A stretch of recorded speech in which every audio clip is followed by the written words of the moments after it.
Tere! Nii tore, et sa siin oled. Kas sa tead, mis on ajalugu? Ajalugu on see, mis juhtus eile. Või isegi ammu-ammu. Aga oot, kas sa teadsid, et tegelikult teed sa ise ka ajalugu? Jaa, just sina. Iga päev. Uurime koos, kuidas see täpselt käib. See on tegelikult väga lihtne ja põnev. Mõtle korraks, kas sa teed vahel endast pilti? Teed selfisid. Tõsta julgelt käsi, kui sa oled kunagi telefoniga selfit teinud. Nii, ma usun, et paljud teevad. Aga mis on siin see kõige põnevam asi? Iga kord, kui sa teed pilti, klõps, siis sa tegelikult peatad ala. Sa paned ühe hetke lukku. Ja see pilt, see ongi sinu päris oma ajalugu. Sa oled ka ajaloo looja. Meil on täna plaanis 4 väikest sammu. Esimene, sinu isiklik ajalugu. Teine, ajaloo mäletamine. 3, minevik ja tulevik. Ja 4, perekond ja sugupuu. Lähme edasi. Esimene samm. Sinu isiklik ajalugu. Vaata, iga sinu päev on ju erinev. Mõnikord paistab päike, sa mängid sõpradega ja see on väga tore päev. Aga mõnikord sajab vihma, sul on natukene igav ja sa oled kurb. Näed neid nägusid siin. Üks naeratab, ta on rõõmus, teine on natukene kurb. Ja see on täiesti normaalne. See, mis on sinu jaoks väga rõõmus päev, võib sinust sõbra jaoks olla hoopis tavaline.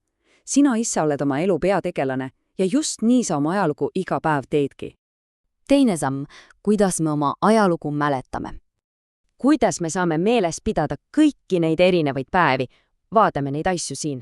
Näed seda paberit? See on diplom spordivõistluselt. Siis on meil foto, selfie vanaemaga. Siin on veel laagris punutud käbel ja üks isiklik päevik. Kõik need asjad, need on ajaloo allikad. Kordame koos vaikselt ja rahulikult. Ajaloo allikad. See on pikk sõna, aga see tähendab lihtsalt asju, mis aitavad meil minevikku mäletada. Näiteks päevik on väga hea ajalooallikas. Sinna saad sa kirja panna kõik, mis täna juhtus. Kujuta nüüd korraks ette. Sa kasvad suureks ja sinust saab näiteks väga kuulus teadlane. Või hoopis kirjanik. Mis siis juhtub? Võib-olla viiakse sinu vana päivik, lausa nii peenelt klaasi alla, päris muuseumisse. Inimesed ostavad pileti, et tulla vaatama sinu vana käepäela või diplomit, sest sina oledki siis ajalugu. Kas pole äge mõte? 3. samm.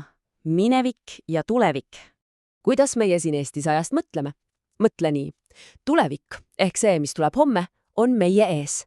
Näita julgelt käega ette. Tulevik on seal. Ja minevik, see, mis oli eile, on meie selja taga. See on meile väga loogiline, eks?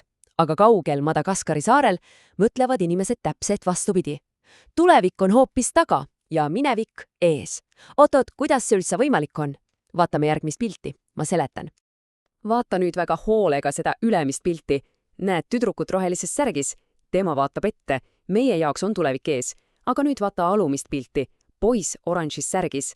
Madagaskaril usutakse, et tulevik tuleb selja tagant. Miks? Sest me ju ei näe tulevikku. Meil ei ole kuklas silmi, eks ju. Tulevik on täitsa tundmatu. See tuleb selja tagant, läheb meist justkui läbi ja siis rullub meie ees lahti nagu suul paber. See ees olev paber on nüüd minevik, mida me saame juba selgelt vaadata. Täiesti teistsugune, aga väga-väga huvitav viis ajale mõelda, kas pole? Nii, ja meie viimane 4. samm, perekond ja sugupuu. Siin on nüüd üks uus ja natuke keeruline sõna. Loeme selle koos ja väga aeglaselt. Genealoogia. Genealoogia. Mis see on? See on teadus, mis uurib sinu perekonda ja sugulasi. Inimesed, kes seda teevad, on nagu detektiivid, aga nad ei otsi pätte. Nad otsivad arhiividest vanu pabereid ja raamatuid, et leida näiteks sinu vana isa nime. Nad uurivad, kus sinu perekond täpselt pärit on. Veel üks tähtis sõna, sugupuu. Vaata seda pilti. See on tõesti nagu üks suur puu, aga lehtede asemel on seal inimesed. Puutüvi, ehk see kõige alumine, jämedam osa, oled näiteks sina. Oksad on sinu ema ja isa ja sealt edasi väiksemad oksad on sinu vanaemad ja vanaisad. Nii on väga lihtne silmaga näha, kes on kelle laps või vanem. Sellist puud joonistada on algusest tegelikult väga lihtne. Esimene samm. Joonista ennast ja pane enda juurde oma ema ja isa. Teine samm. Joonista sinna juurde veel oma vanaemad ja vanaisad. On kõik, see ongi sinu sugupuu algus, seda oskame me kõik väga hästi teha. Aga siis, kui me tahame ajas veel kaugemale minna, lähevad asjad natuke raskemaks. Kes olid enne vanavanemaid? kes olid sinu vana-vana-vanavanemad. See on raske, sest nemad elasid väga ammu. Siin tulevadki appi need genealoogiadetektiivid, kellest me rääkisime. Nad võivad minna ajas tagasi mitu sajandit. Mis on üks sajand? Üks sajand on lausa 100 aastat. Kujutad ette?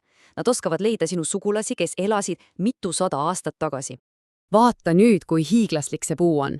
See on ühe väga kuulsa Eesti kirjaniku Friedrich Reinhold Kreutzwaldi sugupuu. Kas oled kuulnud nime Kreutzwald?